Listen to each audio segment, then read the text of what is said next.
नमस्कार विद्यार्थी मित्रांनो, मी प्राध्यापक मस्के सर. माझ्या मस्के सर या चॅनलवर तुम्हा सर्वांचे स्वागत आहे. तर विद्यार्थी मित्रांनो, आजच्या आपल्या या छोट्याशा व्हिडिओमध्ये आपण प्रेझेंट परफेक्ट कंटिन्युअस टेन्स, की ज्याला आपण मराठीतून चालू पूर्ण वर्तमान काळ असं म्हणतो. कंटिन्युअस ऐवजी आपण याला प्रोग्रेसिव्ह सुद्धा असं म्हणू शकतो. तर या काळाची पहिल्यांदा रचना पाहणार आहोत आणि कर्त्यानुसार या काळात आपण काही वाक्य सुद्धा करून पाहणार आहोत. तर रचनेच जर पाहिलं तर आपण या काळामध्ये सुरुवातीला येणार आहे सब्जेक्ट येणार आहे, त्याच्यानंतर टू हॅव या क्रियापदाची दोन रूपं येणार आहेत, हॅज किंवा हॅव. त्याच्यानंतर बीन आणि मुख्य क्रियापदाचं चौथं किंवा ज्याला आपण आय एन जी फॉर्म असं म्हणतो आणि शेवटी येईल ऑब्जेक्ट.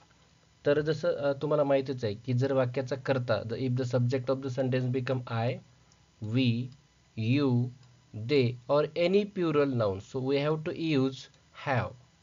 जर वाक्याचा करता आय, वी, यू, दे हे प्रोनाउन्स असतील किंवा इतर कोणताही अनेकवचनी करता असेल तर हॅव वापरायचं आपल्याला.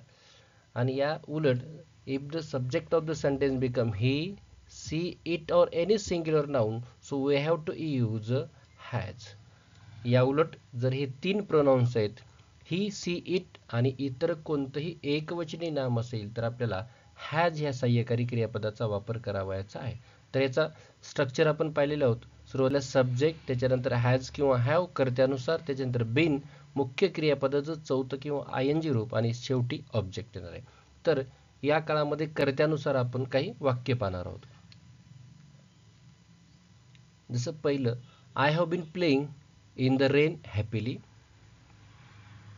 We have been playing in the rain happily. You have been playing in the rain happily. You have been playing in the rain happily. पहिलं यू जे आहे as a second person singular आणि दुसरं जे आहे as a second person plural, एकवचनी आणि अनेकवचनी. त्याच्यानंतर आता या ठिकाणी वाक्याचा कर्ता बदलला. आय, वी आणि यू यांच्यासोबत आपण हॅवचा वापर केलेला होता. या ठिकाणी आता हॅज. जसं she has been playing in the rain happily.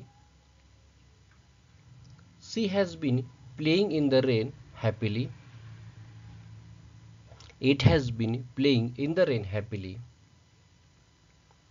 They have been playing in the rain happily. आता third person plural pronoun they सोबत आपण हॅवचा वापर केलेला आहे.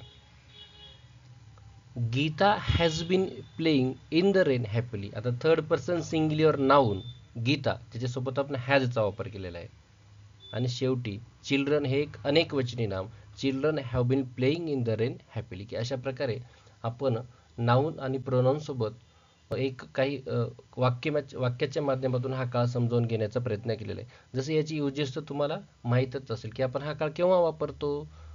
तर अतिशय थोडक्यात बोलायचं झालं तर अशा क्रिया की ज्यांची सुरुवात भूतकाळात कधीतरी होते आणि अगदी वर्तमान काळामध्ये बोलण्याच्या क्षणापर्यंत त्या क्रिया चालूच असतात, असे व्यक्त करण्यासाठी आपण या चालू पूर्ण वर्तमान काळाचा वापर करतो.